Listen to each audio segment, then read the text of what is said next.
Fidèles téléspectateurs de l'émission Débat Éducation, bonsoir.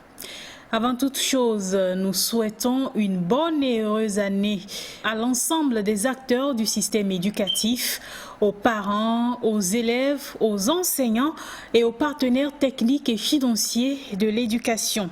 Et vivement que l'année scolaire 2021 soit une réussite malgré la Covid-19. Aujourd'hui, le cours que nous allons diffuser porte sur la grammaire. Vous savez que beaucoup d'élèves ont des difficultés grammaticales et donc peinent à construire une phrase correcte. Nous, au niveau de Débat Éducation, nous nous sommes dit passer ce cours devra aider les élèves dans la construction d'une bonne phrase. Et ce cours sera appuyé par un exercice.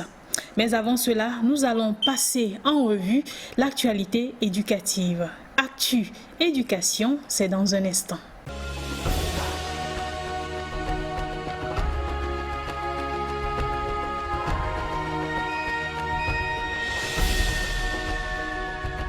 Chers téléspectateurs, bienvenue dans ce premier numéro de Débat Éducation de l'année 2021.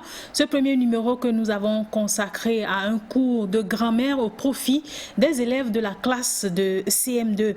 Mais d'abord, comme je vous le disais tout à l'heure, nous allons passer en revue l'actualité éducative en commençant par l'éducation inclusive. Vous le savez, aujourd'hui, c'est l'une des priorités du gouvernement.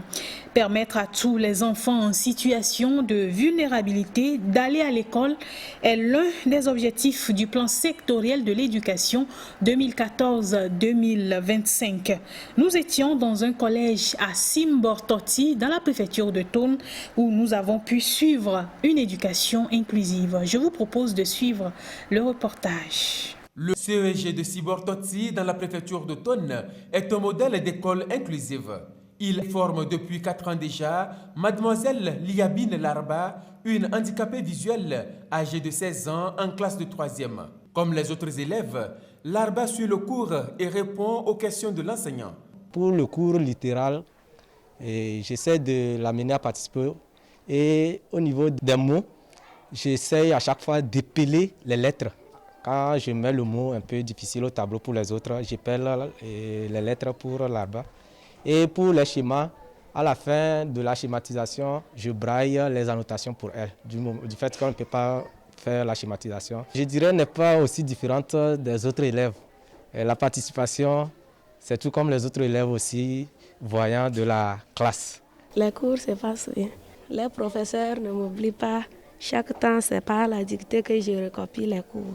Les mots difficiles, ils appellent, j'écris. Si aujourd'hui la pratique de classe se déroule sans difficulté majeure avec Larba, cela n'a pas été toujours le cas. Quand elle est arrivée en 6e, on se plaignait et quand on devrait rentrer dans sa classe, on avait l'impression qu'on était retardé dans nos progressions.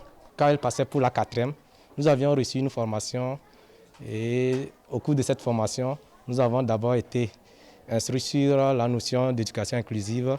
Et par après, nous avons reçu une formation en braille. Et depuis cette formation, on se sent à l'aise avec elle. On n'a pas l'impression d'avoir 2 catégories d'élèves. Donc si on pouvait nous renforcer en fabrication d'outils où on pouvait reproduire des schémas, où elle peut se servir de son doigt pour avoir l'image de ce que nous sommes en train de décrire pour les autres, ça va nous faire beaucoup de bien. En plus des schémas des cours de SVT, Larba éprouve des difficultés dans certaines matières. Le plus souvent, elle fait recours aux enseignants ou à son camarade de banc qui n'est autre que son frère cadet. Pour suivre les cours de mathématiques, c'est difficile parce que je ne maîtrise pas les symboles. Je demande au professeur de mathématiques de me montrer les symboles. Pour les cours d'anglais, il me demande comment s'écrit tel mot. Et je perds les mots pour la montrer. Les mathématiques aussi, il me demande comment le professeur a fait ici. Je le montre. C'est comme ça divisé par ça qui donne ça. Quand je l'aide, c'est comme aussi des révisions pour moi. Pour accompagner l'Arba dans son cursus scolaire, la Direction régionale de l'éducation des Savanes, qui implémente depuis une dizaine d'années déjà la pratique de l'éducation inclusive, a désigné un enseignant pour l'encadrer. Une fois en classe, les professeurs formés, je dois passer voir s'ils s'appliquent et s'ils ont des difficultés. Discrètement, j'observe et je les approche pour voir des adaptations ou des améliorations qu'il faut apporter pour permettre à l'Arba de se sentir aussi dans la peau comme les voyants. Sur le plan matériel, ce que l'Arba a besoin à l'école comme fourniture pour travailler, je suis chargé d'aider à l'acheminement ou à la recherche de ce matériel pour mettre à la disposition de l'Arba. J'approche l'Arba pour voir ses difficultés et voir comment l'amener à améliorer. Mademoiselle Larba est l'aînée d'une famille de 7 enfants. 4 des 7 enfants, dont des jumeaux, sont non-voyants. Les 3 autres suivent une éducation inclusive à l'école primaire publique de Sibortoti. Ce n'est pas tous les enseignants qui maîtrisent les techniques en éducation inclusive. Une soixantaine ont donc été formés dans la préfecture de Meaux sur ces techniques, l'usage des langues de signes et le braille. Ceci grâce au projet d'éducation inclusive dans la préfecture de Meaux, piloté et financé par Plan International Togo.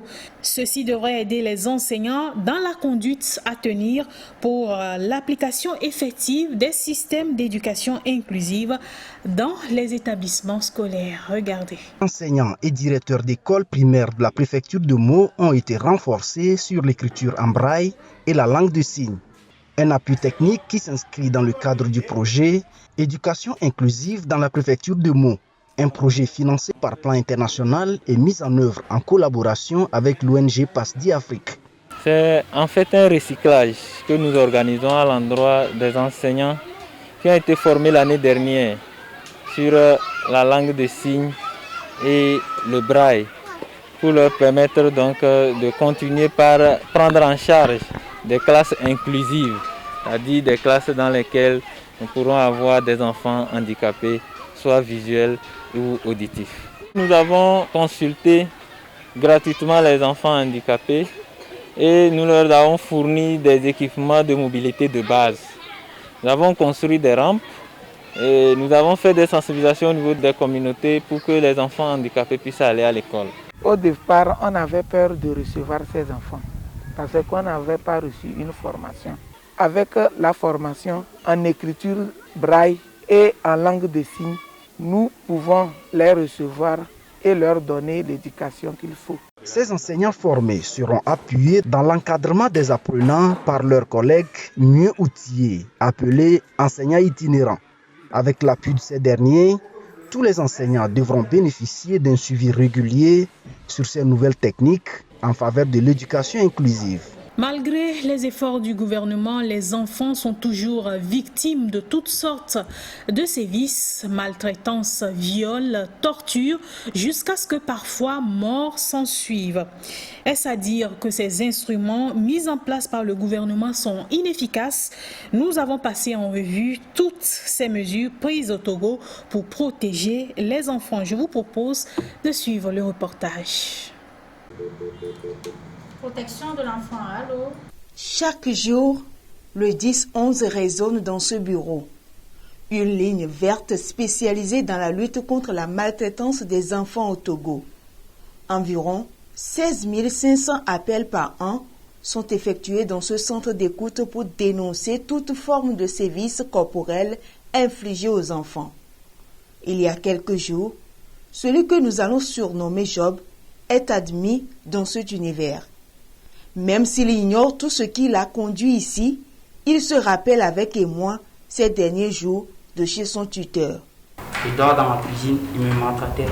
Je suis dans la souffrance. 4 mois, c'est son propre gardien qui m'avait aidé à s'en aller. Le gardien a vu sur moi, tout ça, tu ne peux pas rester là-dedans. Si tu restes, tu seras mon servant. Face à cette cruelle réalité, plusieurs mécanismes sont mis en place.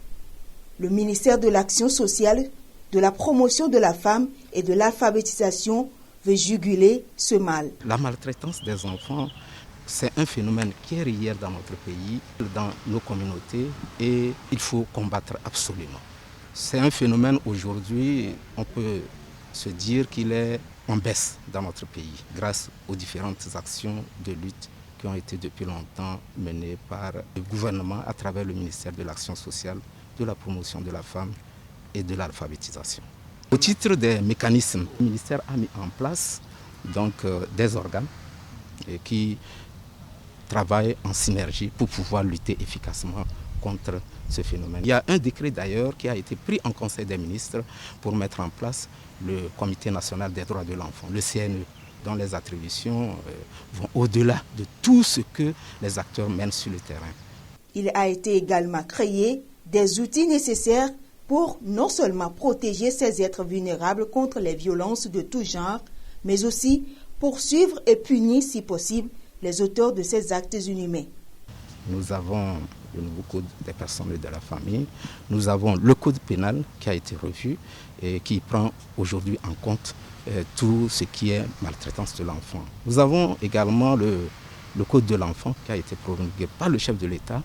Donc c'est en quelque sorte la référence, la Bible, qui ramasse tout ce qui est situation relative à l'enfant et qui prévoit des sanctions à l'encontre des auteurs. La politique du gouvernement porte visiblement des fruits.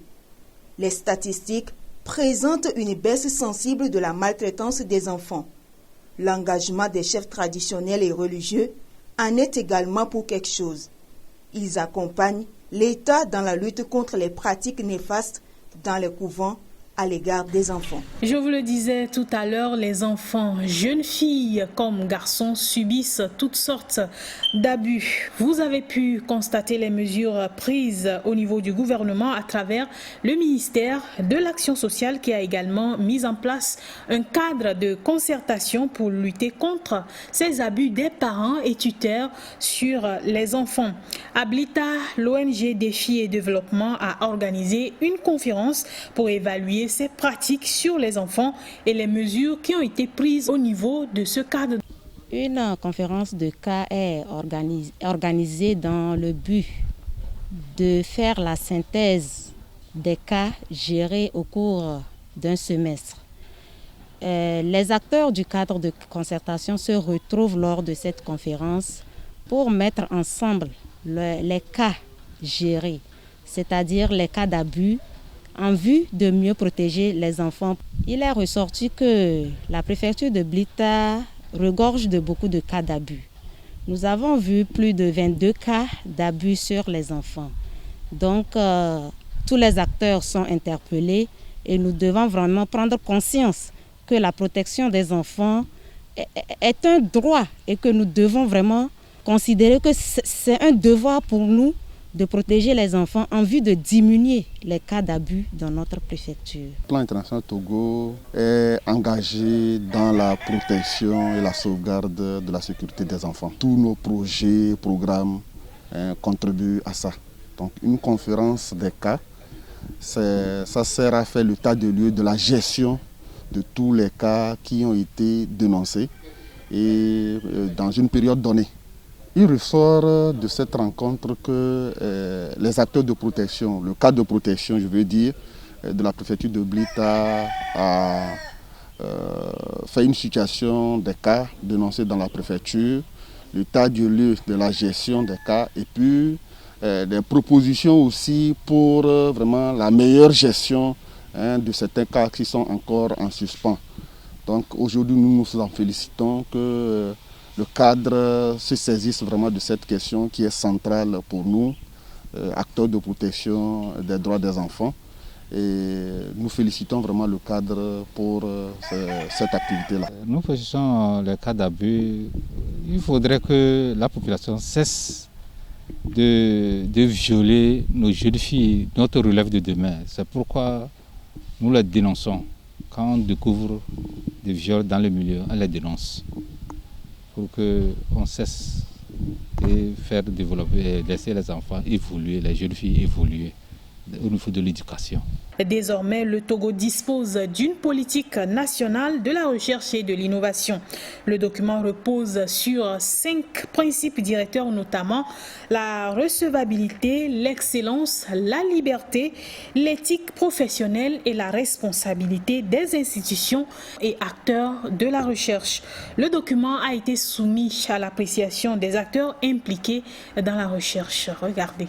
La recherche et l'innovation, des maillons importants dans le développement.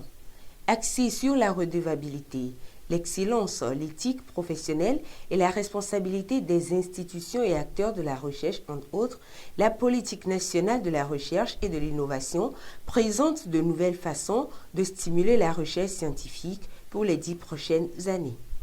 Cette politique va répondre à une attente, celle de valoriser les travaux des recherches afin qu'ils soient profitables à tous. Toute recherche aujourd'hui a une destination. Toute recherche veut attaquer un problème qui est utile aux Togolais.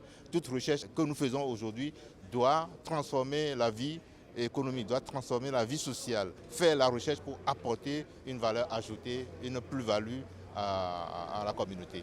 Nous voudrions qu'à la sortie de cette réunion, que ce document soit d'abord validé par tous les Togolais et puis ensuite validé en Conseil des ministres et adopté pour utilisation, pour la mise en œuvre au niveau national. Le gouvernement togolais reconnaît la recherche et l'innovation comme des piliers du développement tant économique que social. Pour les chercheurs qui cherchent, il y en a partout. Mais les chercheurs qui trouvent, on n'en trouve pas. C'est ça l'essentiel de ce que nous devons retenir de cet effort de rédaction de ce document qui doit désormais constituer le socle ou la base de l'essentiel que nous devons désormais mener dans la recherche.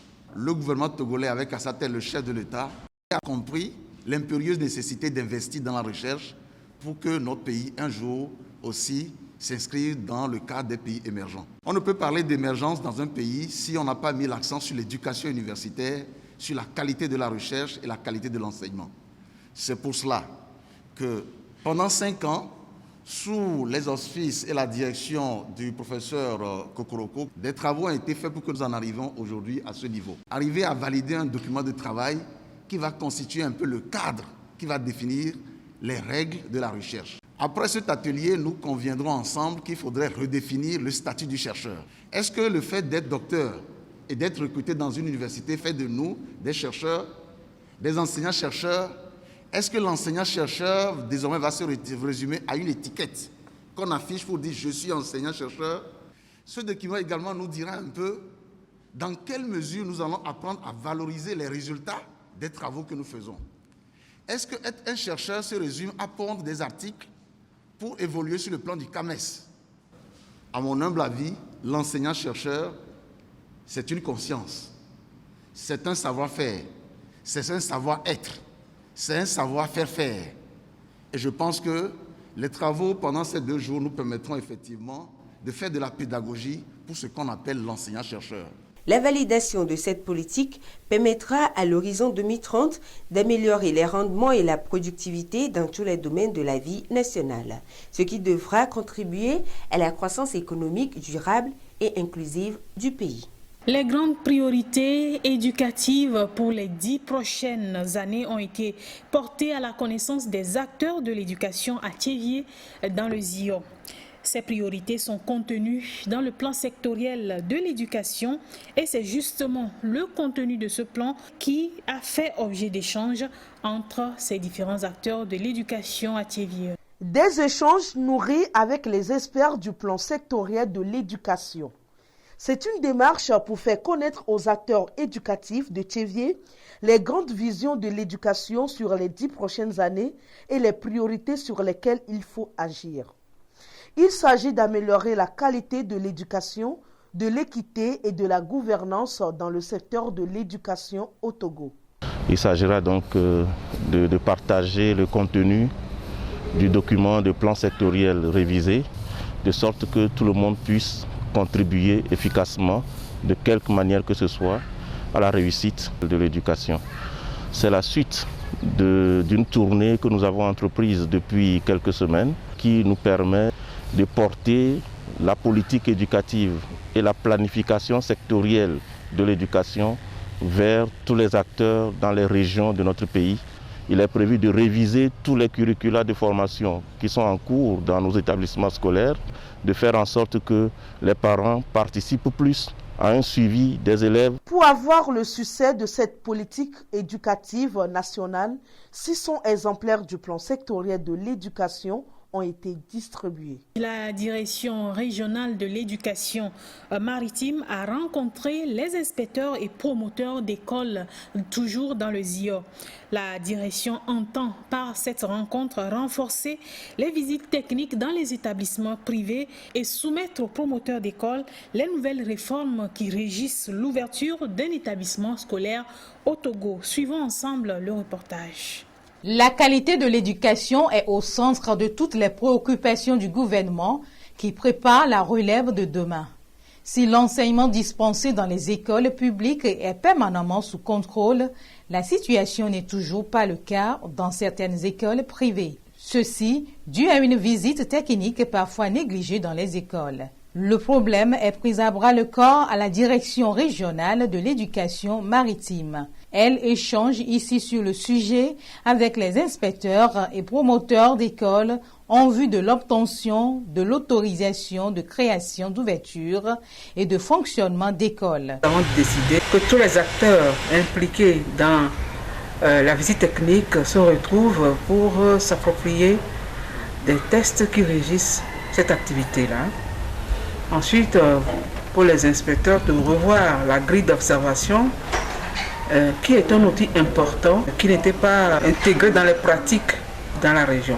Les conditions environnementales, les procédures et les dossiers à fournir pour la création, l'ouverture et le fonctionnement d'une école privée, laïque et confessionnelle sont entre autres éléments de l'arrêté 261 du ministère de l'enseignement primaire et secondaire expliqué à ses participants. Nos écoles privées laïques, pour la plupart, sont dans l'illégalité. Il y en a qui ont des agréments, on les félicite pour ça, mais il y en a qui n'ont rien du tout depuis 2014 où ce nouvel arrêté est sorti. Cela prouve que les écoles sont mal gérées et quand elles sont mal gérées, les résultats ne sont pas attendus. La nature de collaboration qui doit exister entre les écoles publiques et privées, laïques ou confessionnelles, c'est l'autre thématique et en fait objet d'échanges lors de cette rencontre. Après la mise en place dans plusieurs communes des cadres de concertation, la coalition nationale togolaise pour l'éducation pour tous évalue le niveau d'implication de ces cadres de concertation dans les activités éducatives de leur commune. Les membres de ces cadres de concertation ont donc été conviés à une revue sur le plan opérationnel de l'éducation. Quelques membres se sont exprimés à nos micros. Je vous propose de les écouter. La mise en place est évidente, en ce sens que la municipalité ne dispose pas en son sein de toutes les compétences et elle a besoin des contributions des acteurs de tous bords, de tous horizons, pour que en matière éducative ou en matière de politique éducative, que des expertises puissent affluer de toutes parts pour permettre donc de cerner de près ce secteur-là, d'abord en termes de maîtrise et en termes de mise en œuvre de cette politique sectorielle-là, pour permettre donc aux collectivités d'assumer leur part de responsabilité, puisque c'est des compétences qui sont dévolues. Dans l'état actuel des choses, donc ça permet aux collectivités de prendre une longueur d'avance pour que lorsque les tests d'application seront effectifs, qu'ils soient déjà à pied d'œuvre sur ce chantier-là, pour que la maîtrise d'œuvre ou la maîtrise d'ouvrage communal par rapport à ce secteur ne soit plus un tâtonnement, mais une question de maîtrise. La coalition nationale togolaise pour l'éducation pour tous a procédé à l'évaluation finale de son projet éducation inclusive piloté pendant 3 ans de 2018 à 2020 à Notien et à Atakpamé. Les résultats sont satisfaisants selon la BMZ et CBM, bailleurs de ce projet au profit des enfants handicapés. Un document qui a poussé loin les recherches, poussé loin les curiosités pour nous permettre de ressortir les aspects très importants de la mise en œuvre de ce projet.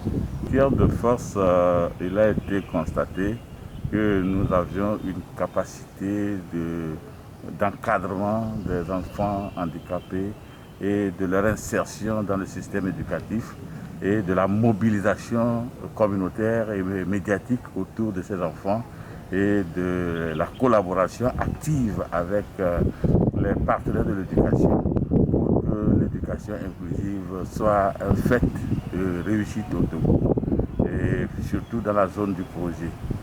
En matière de faiblesse, il a été relevé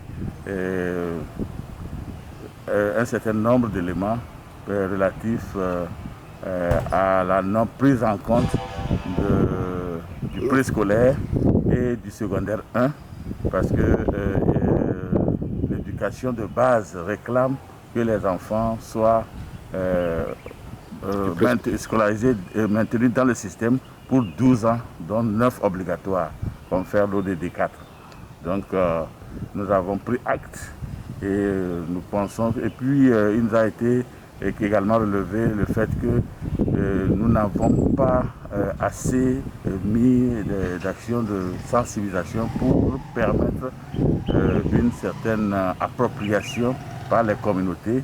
Mais cet élément relève du fait qu'il y a eu la Covid qui est venue nous empêcher de parachever notre activité et qui nous recommande que nous ayons un temps supplémentaire pour pouvoir parachever ce que nous avions fait.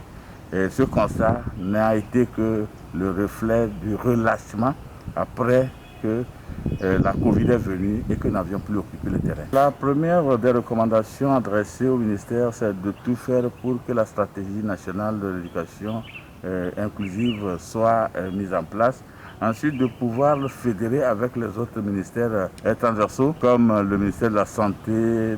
Les étudiantes ont également un rôle important à jouer dans la gouvernance des universités. À l'université de Kara, elles ont reçu une formation qui devrait leur permettre de s'engager dans la vie de l'université au même titre que les garçons.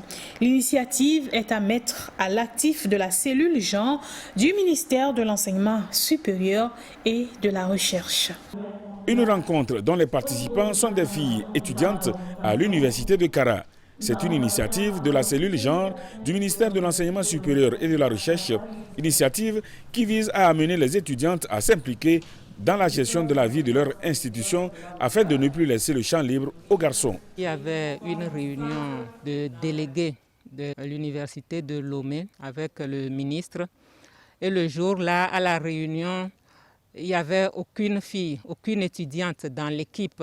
Et quand nous avons cherché à comprendre ce qui peut expliquer cette absence dans l'équipe des délégués, on a compris finalement que c'est parce que les filles ne s'engagent pas dans la gestion de la vie de l'université. Ainsi, on ne peut pas les voir en tant que délégués d'école, délégués de faculté, délégués d'amphi, alors que c'est à partir de ces structures que un jour elles peuvent être dans les réunions. Et donc c'est par là que nous avons, avec l'université de Lomé dans un premier temps, fait une rencontre avec les filles pour les motiver davantage à s'impliquer dans la gestion de la vie de l'université.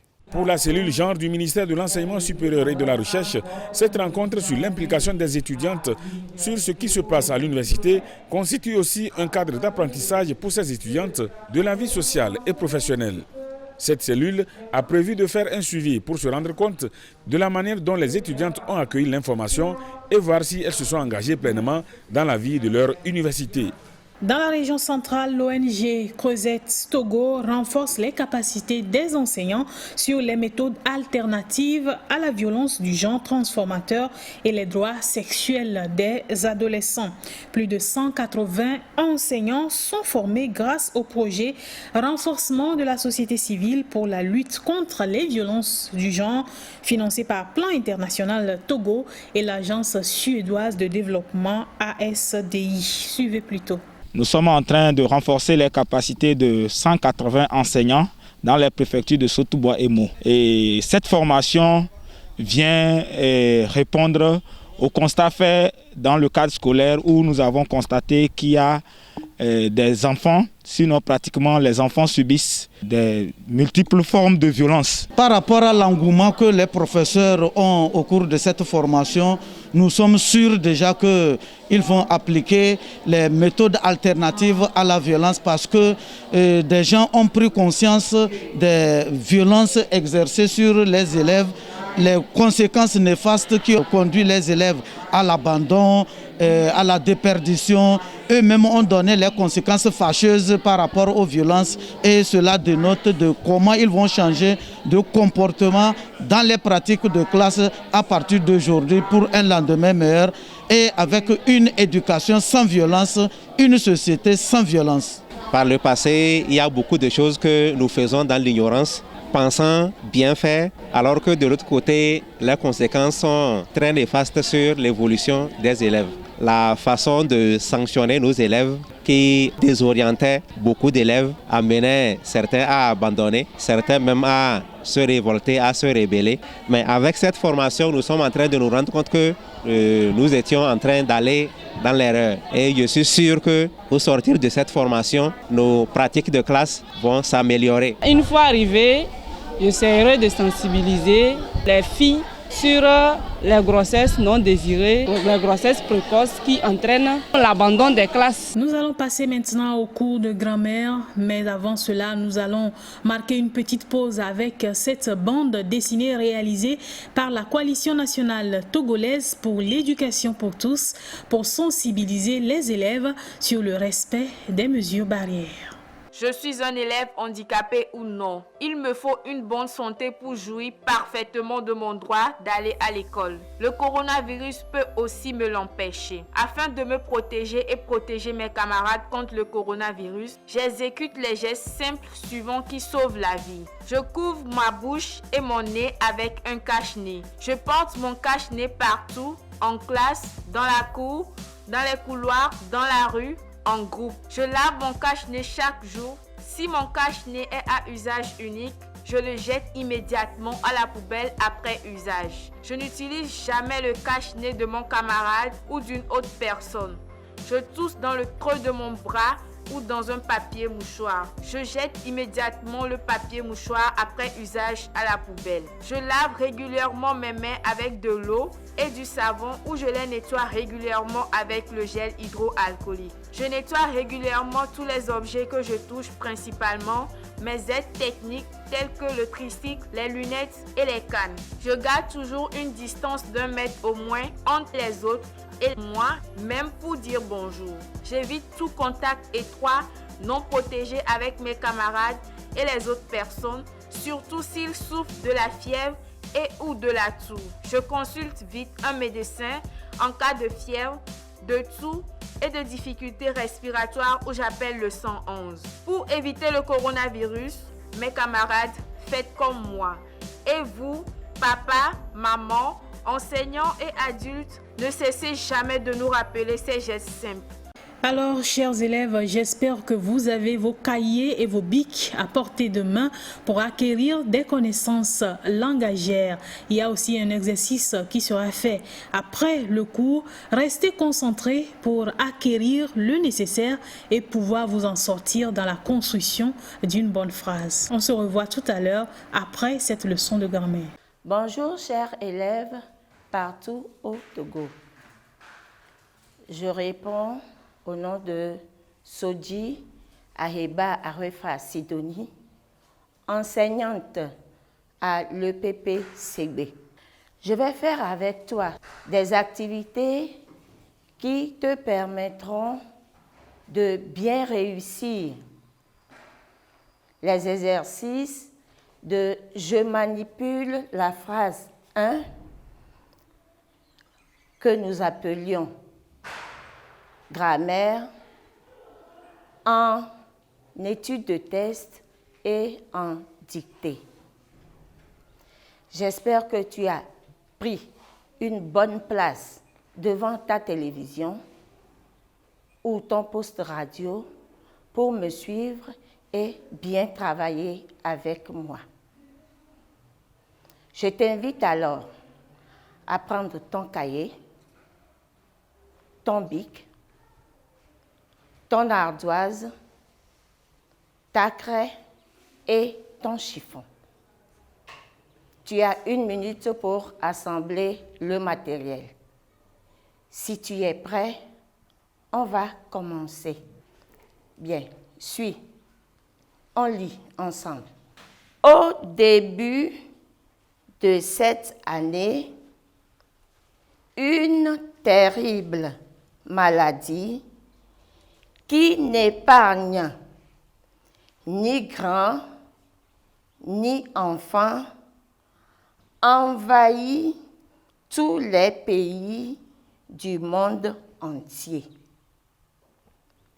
Il s'agit de la maladie à coronavirus. J'espère que tu m'as suivi. Le travail à faire est celui-ci. Tu vas réécrire de 2 autres manières la première phrase du test. En 2, tu vas décomposer la première phrase en 2 phrases de base. Et en 3, tu vas donner la structure de la 2e phrase. J'espère que tu as bien suivi la lecture.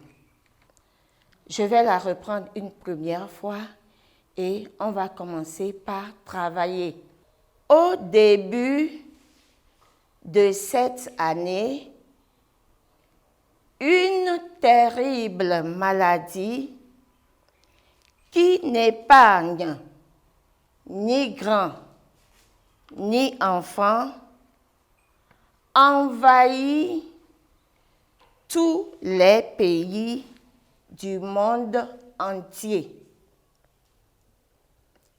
Il s'agit de la maladie à coronavirus. Peux-tu me relire la première question?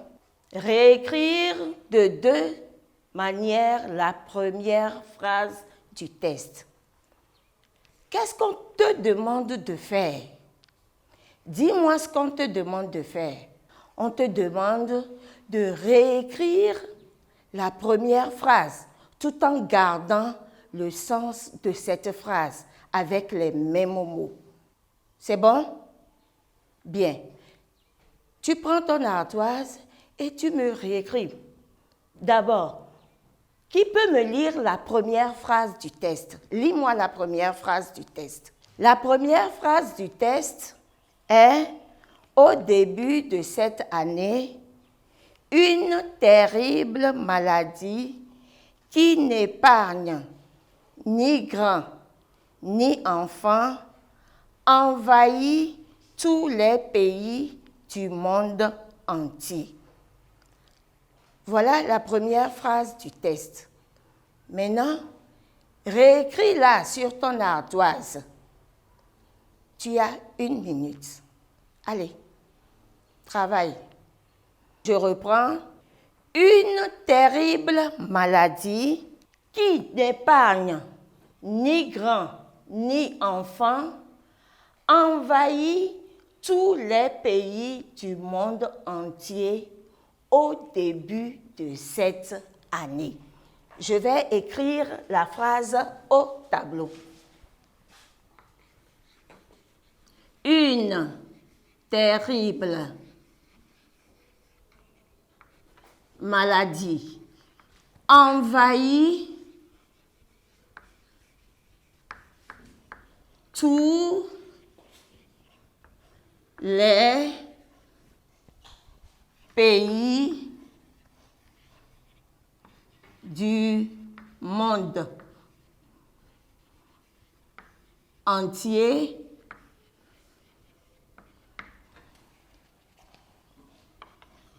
au début de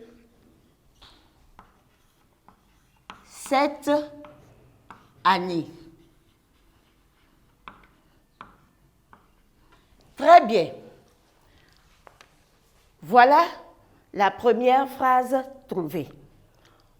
Ici, c'est fini? On a bien dit deux. Sur ton ardoise maintenant, tu me refais la même phrase d'une autre manière aussi. C'est compris? Allez, vas-y. Tu as 1 minute. Bien. J'espère que c'est fini. Qui va me donner sa phrase? Une terrible maladie qui n'épargne ni grand ni enfant au début de cette année envahit tous les pays du monde entier. Très bien, je l'écris aussi. Une terrible maladie au début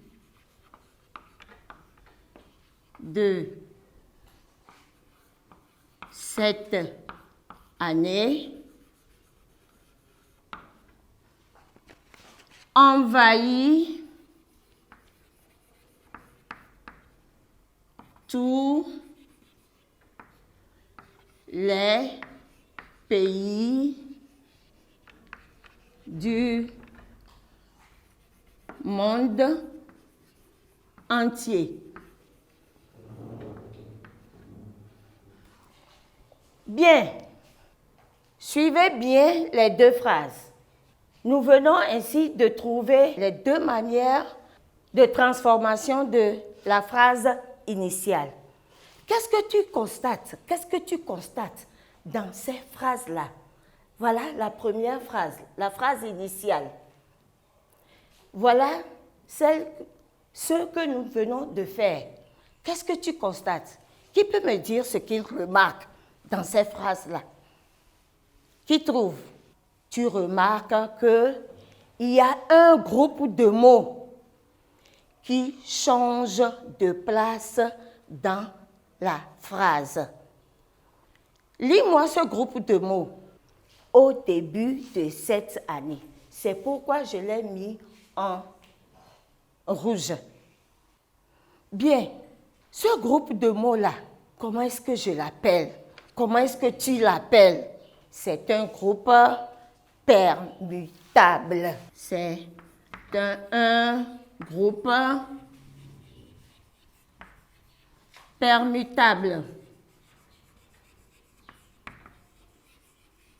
Maintenant, ce groupe permutable, quelles seront les positions que nous pourrons adopter à ces groupes permutables? Dans la phrase initiale, elle est placée où?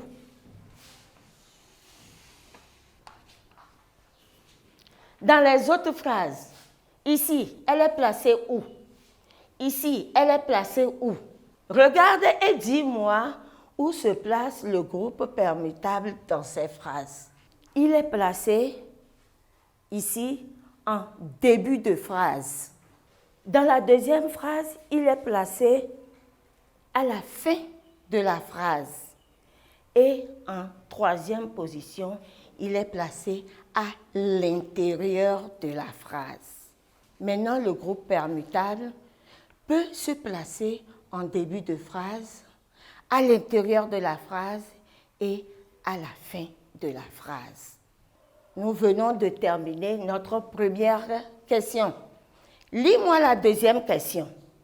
Bien, qu'est-ce qu'on te demande de faire? Qu'est-ce qu'on te demande de faire? On te demande de décomposer la première phrase en deux phrases de base. Lis-moi la première phrase. Lis-moi la première phrase. Oui, au début de cette année, une terrible maladie qui n'épargne ni grands ni enfants envahit tous les pays du monde entier. Voilà la première phrase. Bien. Regarde bien dans la première phrase. Combien de verbes conjugués as-tu? Tu as combien de verbes conjugués dans cette phrase? Relève ces verbes conjugués sur ton ardoise. Ça y est, c'est déjà fait? Très bien. Tu as le verbe n'épargne et le verbe envahit. Voilà les verbes conjugués dans la première phrase. Regarde bien dans la première phrase. Nous avons envahi. Envahi. Nous allons poser la question. On veut trouver le GNS de envahi. Quelle est la question que je vais poser? Qui est ce qui envahit? Qui est ce qui envahit? Et quelle est la réponse? Une terrible maladie. Je l'écris. Une terrible maladie envahit. Une terrible maladie envahit. Est-ce que la phrase est terminée? Elle n'est pas terminée. Bien.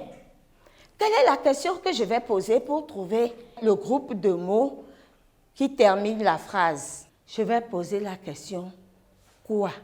Tu vas poser la question « quoi ?» Une terrible maladie envahit quoi? Quelle est alors la réponse? Tous les pays du monde entier. Très bien. Tous les pays du monde entier. Bien. Voilà. Nous venons de terminer notre phrase avec envahi. Nous allons faire la même chose avec n'épargne. Bien. Qu'est-ce qui n'épargne? Oui. Qui trouve? Qui? Qui? Bien. Ici. Qui? Qui remplace quel groupe de mots? Qui, dans cette phrase, remplace quel groupe de mots? Une terrible maladie. Très bien. Je réécris. Alors, une terrible maladie. Une terrible maladie n'épargne.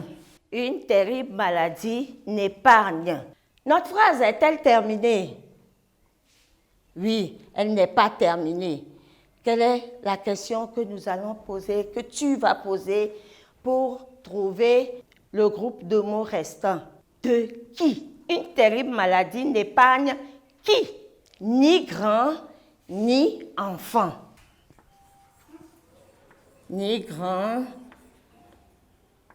ni enfant. Nous venons de refaire notre deuxième phrase. Une terrible maladie envahit tous les pays du monde entier. C'est notre première phrase. Une terrible maladie envahit tous les pays du monde entier. C'est notre première phrase. Comment est-ce que nous pouvons l'appeler? C'est notre P1. P1. Deuxième phrase. Une terrible maladie n'épargne ni grand ni enfant. C'est notre P2.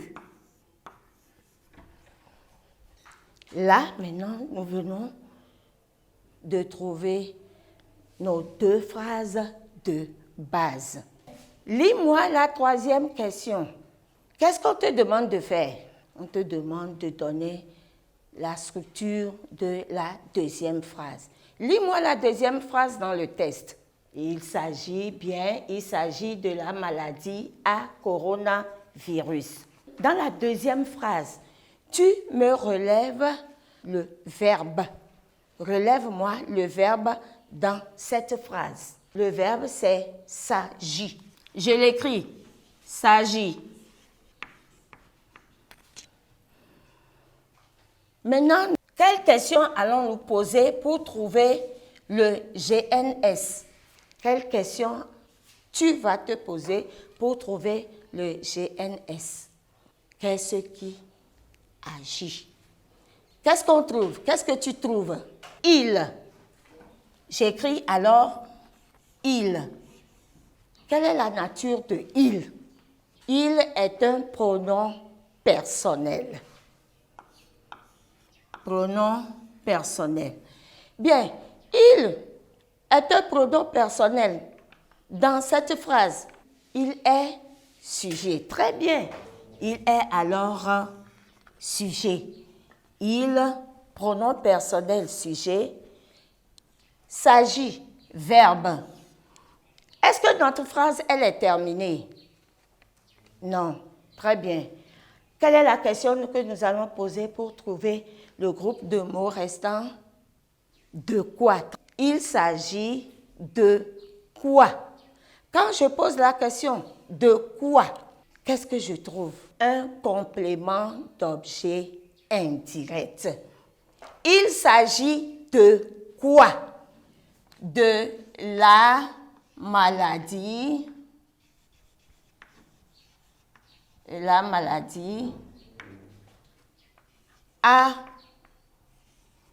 coronavirus. Tout ce groupe de mots-là est alors le GNCOI.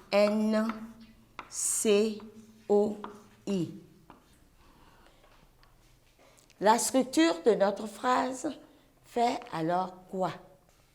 Pronom personnel sujet plus verbe plus GNCOI.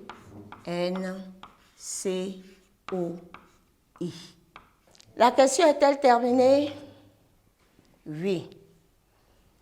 Bien, chers élèves, nous venons ainsi de terminer notre « Je manipule les phrases 1 ».